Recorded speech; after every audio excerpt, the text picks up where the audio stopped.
हाय everyone, मैं doctor Richa Saleem हूँ, consultant pulmonologist at Fortis hospital Vasant कुंज।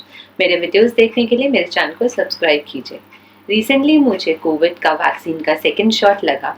मेरा एक्सपीरियंस कैसा था, मुझे क्या प्रॉब्लम्स फेस हुई वैक्सीन लगाने के बाद, और अब जो ये वैक्सीन 60 एंड अबव में लग रहा है तो हमें क्या प्रिकॉशंस लेने चाहिए, ये सब हम आज डिस्कस करेंगे। तो मुझे कोविशील्ड वैक्सीन लगा था।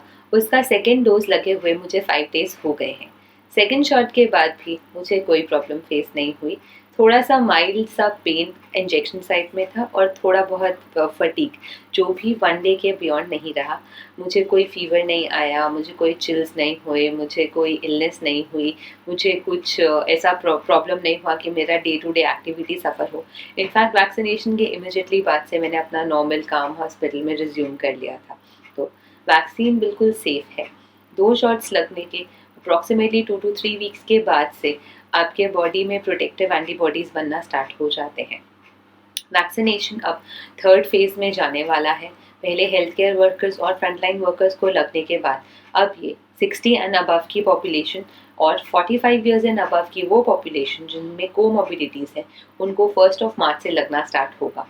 अब 45 एंड अबव की पॉपुलेशन जिनको कोमॉर्बिडिटीज़ है, उसका मतलब ये होता है कि अगर आपकी उम्र 45 से ज़्यादा है और आपको डिजीज़ जैसे कि blood pressure, diabetes, heart disease, कोई भी तरह का कैंसर, या आप कोई प्रोलॉन्ग स्टेरॉयड थेरेपी में है, chronic liver disease, chronic kidney disease, lung disease, या फिर इम्यूनोसप्रेस्ड हैं आप, ये सब में से आप कोई कैटेगरी में फॉल करते हैं, तो या फिर आप मॉर्बिडली ओबीस हैं, so that is also a comorbidity. So ये सारे ग्रुप्स वो होते हैं जिनमें सिवियर कोविड इलनेस होने के चांसेस होते हैं।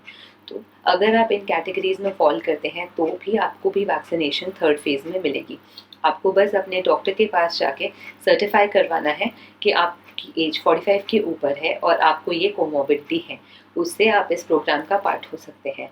Government is yet to decide how they will roll out, but most probably वो कोविन ऐप के साथ लिंक करेंगे आपका इलेक्टोरल डेटा, जिससे आपकी एज सब कुछ उसमें डेटा अपडेट हो जाएगा। अगर आप गवर्नमेंट सेंटर में लगवाते हैं तो ये वैक्सीन आपको फ्री ऑफ कॉस्ट लगेगी। अगर आप प्राइवेट सेंटर में लगवाते हैं तो एक ये नॉमिनल फ़ी पे लगेगी, जो अभी currently the government has not decided. In the coming 2 or 3 days they will decide। Vaccine manufacturer से बात करके और अपने इंटरनल मीटिंग्स करके कि क्या प्राइस रखना है, बट वो भी बहुत नॉमिनल सा प्राइस होगा। नॉर्मली जो हम वैक्सीन लगवाते हैं, जैसे कि जो फ्लू का वैक्सीन होता है वो 1500 से 1800 के बीच में होता है, जो निमोनिया का वैक्सीन होता है वो 3000 4000 का होता है। तो उसके सामने तो ये कोविड का वैक्सीन बहुत ही चीप प्राइस में मिलेगा, so it's a good deal. Second चीज़ जो ये है, जो काफ़ी लोग पूछ रहे हैं कि अब जब ये जनरल पॉपुलेशन को लगेगा तो क्या ये सेफ़ है लगवाना, हमें तो कोमॉर्बिडिटीज़ हैं, सो हम कैसे लगवा लें, व्हाट इज़ द थिंग। तो दोनों ही वैक्सीन जो इंडिया में लग रही हैं, Covishield as well as Covaxin, ये सेफ वैक्सीन्स हैं। कोविशील्ड का तो एफिकेसी डेटा भी है हमारे पास, ये मोर देन 70% एफिकेशियस है। और अब अगर हम देखें तो 16 जनवरी से वैक्सीनेशन प्रोसेस स्टार्ट हुआ था। सबसे पहले हेल्थ केयर वर्कर्स को लगा और फिर फ्रंटलाइनर्स को लगा। मैं अपने पर्सनल एक्सपीरियंस की बात करूं तो हमारे हॉस्पिटल में मोर देन 50% जो लोग हैं वो यही 45-50 ईयर्स के अबव एज ग्रुप में फॉल करते हैं।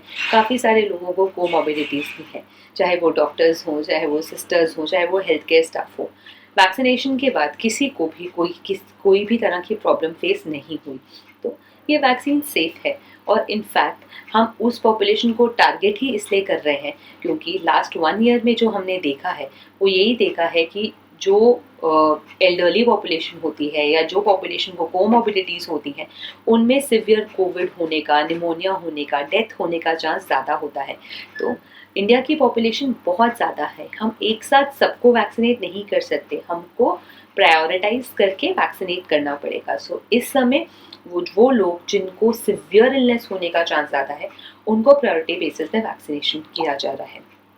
वैक्सीनेशन बहुत ही इम्पॉर्टेंट है आज के टाइम में, जब फिर से केसेस बढ़ने स्टार्ट हो गए हैं। इंडिया के काफ़ी सारे स्टेट्स में जो यूके वेरिएंट है, जो ब्राज़ील वेरिएंट है, जो साउथ अफ्रीकन वेरिएंट है, उसके स्ट्रेन आइडेंटिफाई होना स्टार्ट हो गए हैं। तो इन द करंट सिनेरियो जब फिर से केसेस बढ़ रहे हैं, अगर ज़्यादा से ज़्यादा लोग जल्दी से जल्दी वैक्सीनेट होंगे तो हम कर्टेल कर सकते हैं कोरोना वायरस का स्प्रेड का। It is very early to say कि जो नए स्ट्रेन्स के ऊपर ये वैक्सीन कितनी एफिकेशियस होगी, बट जैसे अभी रिसेंटली एम्स के डायरेक्टर डॉक्टर गुलेरिया ने भी बोला था, नॉर्मली वैक्सीन की एफिकेसी अगर 50% से ज़्यादा होती है तो उसको इफेक्टिव माना जाता है। तो हमारे पास तो फिर भी वो 20% का बफर है।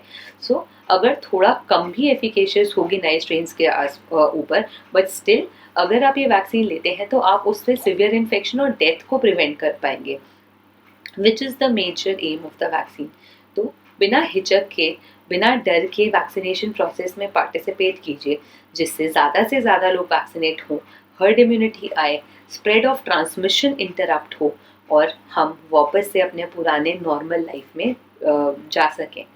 अगर आपको कोई भी डाउट है वैक्सीनेशन प्रोसेस को लेके, वैक्सीन को लेके, कोरोना वायरस को लेके या रेस्पिरेटरी डिसीजेस को लेके, तो आप कमेंट सेक्शन में लिख सकते हैं। I will drop a link जहाँ से आप अपॉइंटमेंट भी ले सकते हैं। I hope this video was useful. For any updates please subscribe to my channel. Thank you.